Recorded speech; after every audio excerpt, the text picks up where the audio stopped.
नमस्कार, एक बार फिर से तस्वीरें जो हम आपको बता रहे हैं रिलीफ कमिश्नर ऑफिस के बिल्कुल बाहर के, जहां पर Kashmiri migrant relief holder and over age youth द्वारा यहां पर प्रदर्शन किया जा रहा है। और यहां पर आप देख रहे हैं ये वही जगह है जहां पर कश्मीरी माइग्रेंट जो थे यानी कि पीएम पैकेज के एम्प्लॉइज लगातार कई महीनों तक यहां पर प्रदर्शन पर बैठे थे। अल्टीमेटली उन्हें वापस ड्यूटीज़ को रिज्यूम करना पड़ा। आज ये फिर से जो कि माइग्रेंट रिलीफ होल्डर है ये फिर से आज यहाँ पर बैठे, चलिए जानने का प्रयास करेंगे। इस समय हमारे से यहाँ पर अशोक कोल जी, इनसे जानेंगे। अशोक जी, आज फिर भाई ये वही समय है जहाँ पर पहले आए थे यहाँ पर पीएम पैकेज के एम्प्लॉय, वो भी निराश होकर वापस जाना पड़ा। आज आप लोग भी आए, क्या करेंगे?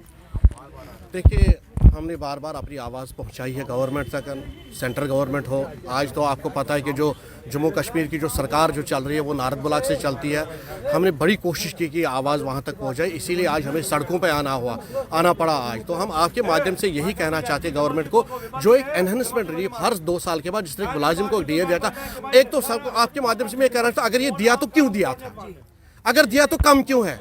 अगर मार्केट को आज देख के आप बताइएगा, एक बंदे का दिन में 108 रुपये यानी कि 3200 कुछ एक बंदे को मिलता है, वो भी 4 बंदों को ही टोटल फैमिली में मिलता है। आज की महंगाई में जहां 5000, 10,000, 8,000 रुपये दवाइयों में लगता है, वहां घर कहां चलेगा। आपके माध्यम से आज यही कहना चाहते हैं कि कम से कम ये गवर्नमेंट तक ये बात पहुंचाए। और जो एनहेंसमेंट की बात है, खासकर जो और जो उस वक्त 18 साल था और अब 50 से भी पार गया है, तो कम से कम उनको एक प्लेटफार्म दे, वो अपनी रोजी रोटी खुद कमाए, हमें फिर निर्भर नहीं है। क्योंकि हम सब कुछ छोड़ दिए, जमीन जायदाद प्रॉपर्टी सब कुछ छोड़ गए, तो हम बोले किसको। हमारी एक होती है गार्डनिंग, सरकार होती है, सरकार के सामने ये आपके माध्यम से रखना चाहते हैं।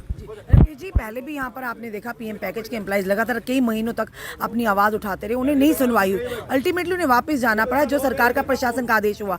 आज आप फिर से, आपको लगता है आपकी बात की सुनवाई? देखिए, अगर गवर्नमेंट तैयार है हमें वहाँ लेने के लिए, वहाँ सब कुछ ठीक ठाक है, तो हम बिल्कुल तैयार है। ऐसा कुछ नहीं, वहाँ हमें वो सुविधाएं दे दे, वहाँ हमें वो फैसिलिटी दे दे, हम तैयार है। हमें ऐसी कोई बात ही नहीं, वो चीज़ें दे दे हम गवर्नमेंट के साथ है। जहाँ गवर्नमेंट का पॉजिटिव स्टेप होगा वहाँ गवर्नमेंट के हम साथ हैं।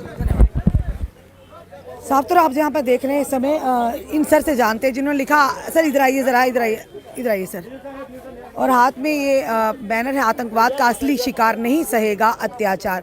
आज आप एनहांसमेंट ऑफ जो कि आपको रिलीफ है उसके लिए आए हैं, तो क्या कहेंगे? सबसे पहले चीज़ है कि मैं आपको स्वागत करता हूं कि आप लोग यहां आए, मैं आपको वेलकम करता हूं, क्योंकि हम लोग बिलो पॉवर्टी वाले यहां हैं कि सरकार ने हमको विश्वास दिया था कि हम आपको रिलीफ बढ़ाएंगे, जबकि रूल एंड रेगुलेशन उसमें होता है कि 3 साल के बाद कम से कम इसको तो कितने सालों किया जाएगा। 9 साल हो गए आज, 9 साल 6 साल हो गए कम से कम आज। लेकिन राजा सिंह ने भी कहा था, तो हमने आला हुक्म से भी हमने बात किया कि रिलीफ बढ़ाने के मतलब, लेकिन उन्होंने हमको यकीन दिया था कि हम किसी भी हाल में इसको हम बढ़ाएंगे, क्योंकि हमारा डेली यहाँ फीस और बाकी हमारे घरेलू बहुत सारी प्रॉब्लम होती हैं, बुक्स के बारे में और स्कूल एडमिशन के बारे में बहुत बढ़िया समस्या है। लेकिन हमें उम्मीद है कि सरकार हमारी जो भी उम्मीद है वो सुनेगी, क्योंकि वो सुनने के लिए बिल्कुल हमें यकीन है 100% इस हफ्ते के अंदर वो ऐलान करेंगे और हमारा दिल का भी यकीन आ जाएगा, हमारा परिवार भी खुश हो जाएंगे। इस हफ्ते के अंदर मुझे यकीन है वो ऐलान करेंगे अमित शाह जी कि आपका रिलीफ बढ़ाया गया, ताकि हम गवर्नमेंट हमारे लिए, हमें पूरा भरोसा था जब गवर्नमेंट बीजेपी गवर्नमेंट हमारे लिए कुछ करेगा कश्मीरी पंडितों के। लेकिन मैडम जी, जब से बीजेपी गवर्नमेंट है हमारा नाम नहीं लिया उन्होंने, कश्मीरी पंडितों का नाम भी नहीं लिया। देनी और वो अलग बात है। हमारी जो आज डिमांड, हमारा जो ये प्रोटेस्ट है, लास्ट 6 साल हुए जब राजनाथ सिंह यहाँ जम्मू आए, on camera on press conference उसने बोला कि आपको 3 साल के बाद 30% रिलीफ बढ़ाएंगे, लेकिन तब से एक पैसा नहीं बढ़ाया। हमें काफी उम्मीद है बीजेपी गवर्नमेंट पर, लेकिन कुछ नहीं किया उन्होंने हमारे लिए। लगता है इनकी करनी और कतरी में बड़ा अंतर है? बहुत फर्क है, बोलते कुछ है करते कुछ है। हमें काफी उम्मीद है, खासकर कश्मीरी पंडितों में रग में खून था बीजेपी का। लेकिन जब ये अपोजिशन में थे ये बहुत कुछ करते, कश्मीरी पंडितों को ये हो, कश्मीरी पंडितों का ये ले, लेकिन तब से इन्होंने हमारा नाम भी नहीं लिया। सत्ता में आते ही नजर और नियत बदल। बिल्कुल हमारे साथ इन्होंने गलत व्यवहार किया, हमारा कोई डिमांड नहीं हमारी हल हुई। देखो हमारे पीएम पैकेज वाले बच्चे हैं, आपको पता है मैडम जी, आपका हम देखते हैं रोज रिपोर्टर, आप बहुत काम करते हैं, कितना उन्होंने बेचारा किया। शिवरात्रि भी रोड पे उन्होंने मनाई, लेकिन कोई बात नहीं सुने। जबकि पिछले आया जगती एलजी साहब, मैंने उसको मेमोरेंडम दिया, वो भी कहाँ जबरदस्त, जब जाते जाते हमें कौन क्या पाप किया हमने, हम हिंदुस्तानी हैं, हमें कश्मीर से निकाला गया, क्यों? हम कश्मीरी पढ़े, हम हिंदुस्तानी हैं, हम भारत माता जय बोलने वाले हैं, लेकिन बीजेपी ने क्या किया हमारे लिए? कुछ नहीं किया। ये जब अपोजिशन में थे, अपोजिशन में बोलते थे कश्मीरी पढ़ तू के ये वो कश्मीरी, लेकिन कुछ नहीं।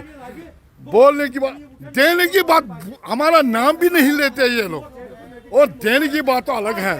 अब हमारी एक बार और एक रिक्वेस्ट है सेंट्रल गवर्नमेंट से कि वो देखिए जो हमारा ओवरेज यूथ है, मैं उस टाइम जब माइग्रेशन में 25 साल का था, अब मैं हो गया यहाँ 55 साल का, मैं बर्बाद हो गया, मैं क्या करूँ?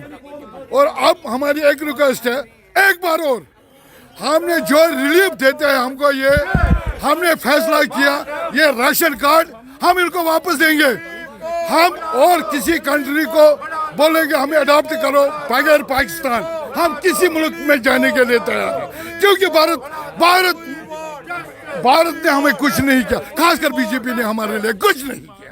साफ तौर पर आप गुस्सा देख रहे हैं। इनका कहना है कि भारतीय जनता पार्टी अपोजिशन में ही सही है, सत्ता में आते ही उनकी नजर और नीयत बदल गई कि जिस तरह से पहले जब वो विपक्ष में तो लगातार इन कश्मीरी माइग्रेंट्स की बात करते और जो ही सत्ता में आया इनके नाम तक नहीं लेते।